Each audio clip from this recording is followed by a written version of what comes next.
Welcome back, everybody. We're going to begin to look at the control of respiration. We kind of looked through everything else thus far. Now we need to see how we actually control this respiratory process. So here we go. The respiratory process, although respiration is a conscious process, it can also be an unconscious process as well. And even when we have conscious control over it, we don't really have full control over kind of things like deep inspiration and expiration. We've seen how inspiration and expiration are controlled by kind of the physical elements that we have within the respiratory system itself. So we're going to be limited in terms of the anatomy for inspiration and expiration and how much we can actually function there as well. So the inspiratory process itself, when we're not thinking about inspiration and expiration, this is controlled within the brainstem. So the brainstem itself is going to be our primary control for unconscious respiratory processes that we have. And so the inspiratory center lies within the medulla there, and it is essentially kind of at the beginning point of where we have our glossopharyngeal nerve. And so our cranial nerve there, as it's exiting, it's right at that point there within the brainstem itself. And this seems to be where essentially the respiratory rate comes from. So this is where we're going to set that kind of 12 to 15 respirations a minute. And so for our normal kind of respiration, that's there. It becomes inhibited and becomes dormant during expiration. So this seems to be the place that it is turning on respiration, determines how long that respiration is going to be and how often that respiration is going to become as well. We have kind of our normal, we saw our different types of respiration as far as the volumes go before. And during restful breathing, just our tidal volume breathing, that's where that inspiratory center is going to be the most active in a sense. If we want to go and do things like forced inspiration or expiration, then we're going to have to involve slightly different areas. And so we have this area called the ventral respiratory group, or the VRG. And this VRG is what's going to allow us to do that deep inspiration, that forced keep on breathing in and in and in, or keep on breathing out and out and out, depending upon whether we need to do forced inspiration or expiration for those. And so that's going to allow us to kind of change that process there with the VRG itself there, and kind of change how we're normally breathing in at different times. So if I want to take a deep breath in, we're going to hit that ventral respiratory group and allow my diaphragm to continue to contract and possibly get in those accessory muscles, the intercostals, our scalenes, the sternocleidomastoid, things like that, to allow for that deep inspiration to occur. The pons also gets involved, and so we had our VRG, and we also have a DRG that we'll talk about, and we also have a PRG, and so we have our pontine respiratory group as well. The pontine respiratory group seems to influence essentially the cutting off of inspiration. And so this seems to be the area where we have essentially our ability to stop inspiration. And what it does is, when the pontine respiratory group is not firing off its action potentials, then the number of action potentials that it's going to have are going to increase as we get into that deeper inspiration. So the more that we're breathing in, the more that this PRG is going to start to fire off. And so under kind of restful breathing, it may be firing off just a little bit in a sense. And then as we start to get into deeper inspiration, it starts to fire off even faster to inhibit that inspiratory process, so that we stop the inspiration before we've, in a sense, inspired too much, and we potentially cause some damage there. So the process for respiration itself, in terms of our rate of respiration as well as how deeply we respire, so how much air what's our tidal volume going to be for that breath, is coming from these inspiratory centers. And essentially the depth of that is going to be how long that inspiratory center remains active, essentially how long until the pontine group takes over and inhibits and kind of smooths out inspiration. So without that PRG, our inspiratory and expiratory process would be a bit more ragged in a sense, more like almost like panting. And that PRG allows us to kind of smooth out that respiratory process itself there. The rate itself is then going to be how long the inspiratory center is active itself. And so the more active it is and the more often it's firing off, the more our inspiratory rate is going to go up and allow us to have that process occurring there more often as far as the inspiratory center itself is going there. So depth and rate itself is going to be partially controlled by some reflexes that we have within the respiratory system itself. And so things like irritants, and so if we breathe something in, it gets into our nasal passages, it gets into the pharynx, down through the larynx or the trachea, things like that. Those irritants are going to allow for a reflexive constriction of the airways, as well as a forced expiration at the same time. So that's going to squeeze down those airways, make it so that there's more resistance, and allow for that air to essentially kind of drag out whatever irritant it is that is there within the airways themselves. When we go to take that big sneeze in and we're about to sneeze and we're taking that big breath in there, or anytime that we're taking a forced inspiration, the stretch that is occurring on the tissues within the lungs themselves is going to start to increase. And so we're going to have stretch receptors inside the lungs that are going to limit the expansion of the lungs so that we don't, in a sense, overstretch, or kind of like with a balloon, in a sense, overinflate the balloon and stretch that balloon out. This reflex is what we call the Herring-Brewer reflex. And so this is our reflex to inhibit inspiration so that we don't overinflate the lungs themselves on there. And so once we have that inspiration there, inhibitory signals are going to be sent from that PRG to the inspiratory center up in the medulla. And that's going to essentially stop that inspiration process. And so if we're looking at kind of like volume of the lungs, volume is going up and up and up. And then the PRG fires into the medulla. That inhibits our inspiratory center, our VRG. And then we start to exhale. And that air then moves out of the lungs from that point. Some things can influence our respiratory rate and depth as well. And so we've talked about the changes in PCO2 inside the body as things like metabolic rate goes up and we increase our CO2 levels themselves. And so as CO2 levels are either increasing or declining, this is going to influence our chemoreceptors that we have along the brainstem itself. And so carbon dioxide levels themselves are able to cross through the blood-brain barrier. It gets into the cerebrospinal fluid, and this is where we're able to essentially determine the acidity of the blood at that point, which is going to tell us what the PCO2 levels themselves are. And so we're going to get carbonic acid, so CO2 plus H2O inside our cerebrospinal fluid gets us our carbonic acid. That then sends off our hydrogen ions. And so we now have an increase in hydrogen ions. That increased hydrogen ions leads to a pH that is now lowering, and that's going to lead to a need for an increase in respiratory rate. And so we're going to have to either increase our rate or increase our depth. We can do either one, and that's going to increase our amount of respiration that we have over the course of a minute itself, in terms of the total volume that is actually being exchanged. And so if CO2 levels rise too far, we have a hypercapnia. And so we have an increase in CO2 levels inside the blood, and that's going to increase our rate and depth of breathing at that point. On the contrast, if we do hyperventilation, and so if we had those elevated CO2 levels, we would start to hyperventilate in order to get rid of the CO2. If we were hyperventilating without that CO2 level being elevated, without our hypercapnia, so normally we're going to do that hyperventilation. So if we hold our breath,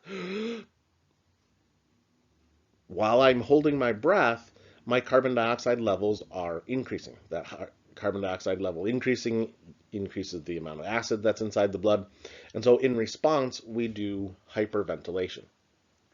And that's going to quickly get rid of that carbon dioxide that was building inside the bloodstream, and quickly flush the body of that excess acid at that point. So the CO2 itself can act as a very strong stimulus for respiration, that's there. And so as CO2 levels rise, the control of breathing itself, though, is going to be more so dictated by the hydrogen ion concentration. So rather than the CO2 levels themselves, it's going to be the acidity that is in the body itself rather than the CO2 levels that in general kind of controls respiration, because it's not just respiration that is leading to CO2 buildup or to pH changes. We can have other metabolic processes that are occurring that make that hydrogen ion level change as well. If we slow down our breathing, we're going to then start to raise our CO2 levels. So hypoventilation leads to the ability to retain CO2. So if we have low levels of PCO2, then we're going to slow down our breathing rate. And so this is going to decrease our relative breathing, and our CO2 levels are going to start to rise. And so essentially this is what we call apnea. You may have heard of something like sleep apnea, and that's where in your sleep you stop breathing. And so breathing stops at that point, and what's going to start to happen is CO2 levels are going to rise. And so as those CO2 levels rise, we're going to have to force breathing to occur. And in terms of if it's something like sleep apnea, then the person's going to have to somehow move to open up that airway once again. The depth and rate of the breathing in response to arterial pH, this can be coming from some sort of other buildup of carbon dioxide within the blood, and this can be due to oftentimes some sort of a metabolic situation that is occurring that is causing the pH to continue to fall. And so we can modify that by simply modifying our respiratory rate. And so if pH levels are low, all we have to do is start to hyperventilate. And so we're going to increase ventilation in response to falling pH. And so this process itself is going to be looking at what the body's overall pH is inside the blood and determine essentially what needs to be done in order to change that pH level. And this can be even if CO2 levels are perfectly normal, oxygen levels are perfectly normal. This is simply going to occur because we've got some sort of other metabolic process that's happening here. Perhaps somebody's on a low carb diet, and so they're increasing their keto acids inside their body. Perhaps they have kidney problems within the body, or they're breaking down proteins, they're diabetic, things like that. All kinds of things can lead to a metabolic type of an acidosis as well. So acidosis itself is just that, where we have a decrease in our arterial pH, and that could be that we're not blowing off enough carbon dioxide, so CO2 levels are on the rise. We could have lactic acid, thereby decreasing our pH. And both of these could be going along at the same time as well. And so we could be working out, we could be utilizing anaerobic processes in our muscles and accumulating more and more lactic acid, creating more CO2, things like that. And that leads to that kind of short-term acidotic state. We can also have people who have increased amounts of proteins and fatty acids in their diet that are there, or it can be that it is because of a diabetic situation. So diabetes mellitus causes them to mobilize their fats and their proteins, and we start to see those acids now inside the bloodstream and thereby increasing our respiratory rate to try and control that pH change. So here we have what's called a respiratory compensation to a metabolic acidosis. Mentioned a little bit there in terms of CO2 levels going on the rise, as well as lactic acid levels going on the rise as we do exercise. And with exercise itself, we're going to essentially match the amount of respiratory need to that of the amount of exercise that is occurring. That's there. And so our normal respiratory rate may be down around, say, 12 or 15. And in the process of doing this very vigorous exercise, we could increase it as much as 20 times. So we can increase that rate to try and blow off more and more of that CO2 that is being generated in the body itself. So when we're doing exercise, our muscles are working, they're breaking down glucose, they're creating ATP, and in the process, PCO2 is going to go up. And so our PCO2 levels are increasing, our PO2 levels are decreasing, we're doing all of that aerobic respiration, and our pH levels are going to be declining as well. These levels themselves are going to be compensated for through that change in respiration rate, so that during exercise, those levels themselves are basically constant. And so we're not getting into an acidotic state or a basic state within the body, creating an alkalosis either. It's basically staying relatively constant in terms of the CO2 levels, the oxygen levels, and the pH all basically staying relatively the same throughout that entire exercise period, as long as everything is kind of normal. Respiratory changes need to be taken into account when we do things like change our altitude. And so if we were to go from, say, sea level, you go from Florida somewhere, Miami, say, and fly all the way to Denver and get off the plane there. Now you're going to be at a elevation that is roughly at a level that is going to start to cause some respiratory issues themselves. And so because the oxygen levels are decreased, the PO2 is decreased there. There's not as much oxygen in the air, so quickly the body starts to suffer. And so, especially, so you get into Denver, then you're going to go climb the mountain somewhere. You're going to get a little bit higher up in elevation and get above that 8,000 mark. Maybe rather than going to Denver, we go to the Grand Canyon. So the Grand Canyon is at about 8,000 on the south side and then 10,000 on the north side. And so very quickly we can start to have a process where person starts to become short of breath.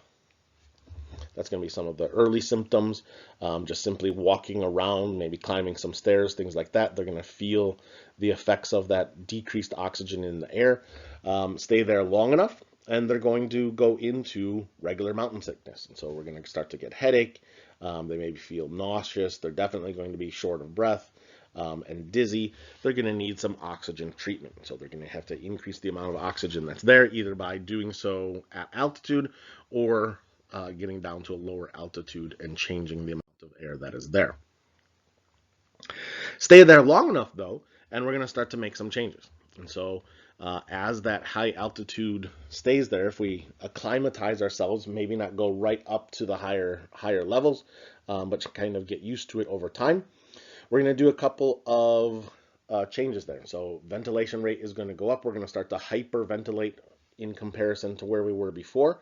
And so those levels are going to start to increase rather than having a tidal volume of 500 milliliters and doing that just a few times a minute. We're now going to potentially raise that so that we're getting an extra 2 to 3 liters of air within every minute itself. As we get into those higher levels as well, CO2 levels are going to be, because we are hyperventilating, CO2 levels are going to be relatively low. And so the chemoreceptors are going to be looking at those CO2 levels more so as our stimulus for the need for respiration rather than any kind of O2 levels that is there. And so the O2 levels stimulation of the peripheral chemoreceptors substantially declines as we get into that kind of longer term process there of being at altitude. Some things have the ability to affect our ability to respire as well. One of those are a series of different diseases called obstructive pulmonary disease. And so when it is occurring over a long period of time, we have a chronic or COPD for obstructive pulmonary disease. This is oftentimes something like emphysema, possibly chronic bronchitis, are kind of the biggies that are there. Usually, patient has a history of smoking. That's usually going to be the number one cause there. And then with that, they're going to have these other symptoms that kind of go with that long-term smoking process itself. They're going to have difficulty breathing. They're going to have a cough that is there. They're going to have infections that are quite frequent, things like that. Essentially, when it comes to COPD, their alveoli, which are normally kind of connected like so, many of those alveoli break. And so now we have less alveoli that are there, and so less respiratory membrane. That respiratory membrane declines, and that leads to more and more CO2 being left inside the lungs. And so more of that CO2 is left behind, and so they have a chronic respiratory acidosis. And so an increase in their CO2 levels leads to a decrease in their pH over time, and they now have a respiratory acidosis, and we just hope that they can compensate with their kidneys. So here we have a picture of that process. Essentially, air is being left inside the lungs, which leads to the situation where they become barrel-chested over time. Their chest begins to resemble that of a barrel. There's basically excess air trapped inside the lungs there, making the chest larger and larger and larger. And so the residual volume becomes greater inside the lungs. Way back when we talked about alveolar dead space, this would have an increase in alveolar dead space. And so the amount of the dead space that is there is now prevalent, and again, leading to the potential for more and more of that CO2 to be trapped inside the lungs themselves. Another X-ray kind of doesn't really show the barrel chest point, but what it does show is that the diaphragms are relatively flattened. So this is not an inspiratory X-ray, but an expiratory X-ray, and the diaphragms are still flattened out quite a bit. Another type of disorder that can cause problems with breathing as well is asthma. And so this comes oftentimes in a short span, rather than necessarily being a chronic thing that's constantly happening. Oftentimes although the processes themselves are occurring, it's not necessarily always having the constriction that occurs. With this one, this affects, whereas COPD affects the exhalation, asthma affects the inspiration. So it's harder to get the air into the lungs themselves, oftentimes due to an inflammatory process that leads to bronchospasm. And so we're going to have an inspiratory issue here. We have bronchospasm, and if those airways themselves are constricted down, we've got inflammation there. We've potentially got mucus there, depending upon what the cause of that asthma is. If it's a environmental factor, if it's an exercise-induced factor, that's going to change the airways themselves a little bit. But either way, it makes it more difficult. We've got more resistance because the airway itself is less open. And so we've got less space there for the air to move through, and that causes then that airway to be more difficult to get the air to move through. It's kind of like drinking through a juice box straw versus drinking through a regular kind of big straw. It takes more effort to get the drink through that little straw than it is for a larger straw. Infection can cause problems in lungs as well. And so TB, or tuberculosis, is caused by a bacterial infection itself. Tuberculosis has been something that has been, in a sense, in the decline, but at the same time recently has become more and more antibiotic resistant. And so we kind of had a handle on it in the past. We have vaccines for tuberculosis, but the process itself has been more difficult to treat when those do have it, because more and more they are becoming antibiotic resistant. So it takes a stronger, oftentimes a cocktail of antibiotics in order to treat it. The symptoms themselves are kind of like any other respiratory type of disorder, fever, a cough, headache, things like that. But the other things start to occur that go along with it, things like night sweats, weight loss, unexplained weight loss, that's there. And the disease itself just wants to stay and stay and stay. So one of the ways that we can test whether somebody has TB, but the thing is if they've had it in the past, they will have a positive test as well, is to do the MAN2 test here. And so essentially put a little bit of the antigen underneath the skin and see how it progresses. If the person is positive, they're going to have a relatively large mark there on the skin within the next couple of days. And this is kind of the resolution of that one spot when a person has been positive. And so it becomes a pretty good looking wound within the first couple of months. It then takes almost an entire year to resolve. And even after that year there, it has not completely resolved itself.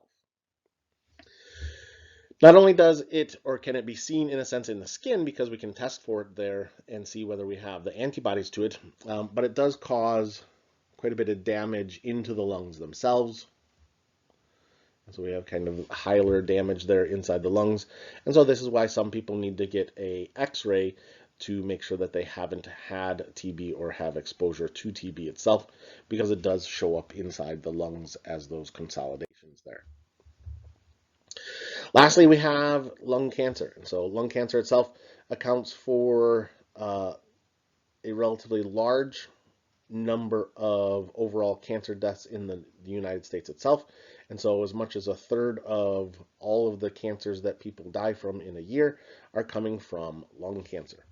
The majority of which have been traditionally smokers. And so their past history involves some smoking, but especially when it occurs in younger individuals, and this is becoming more of a factor nowadays. There's no really good explanation for what is occurring there to cause that lung cancer to develop itself.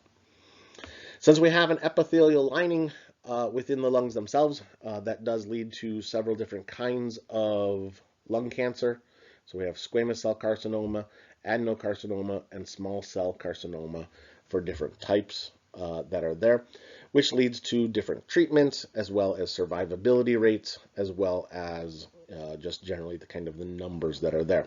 Kind of the more common of which are the squamous cell carcinoma varieties. This also changes kind of the location in terms of where we see the disease itself as well. And so in and around the bronchial tree, we see our squamous cell. Out on the outer edges, we see our adenocarcinoma, and then small cell carcinoma is going to be back in towards the bronchi and have a fair amount of metastasis itself. And that'll finish us up for the respiratory system, and we'll see you next time.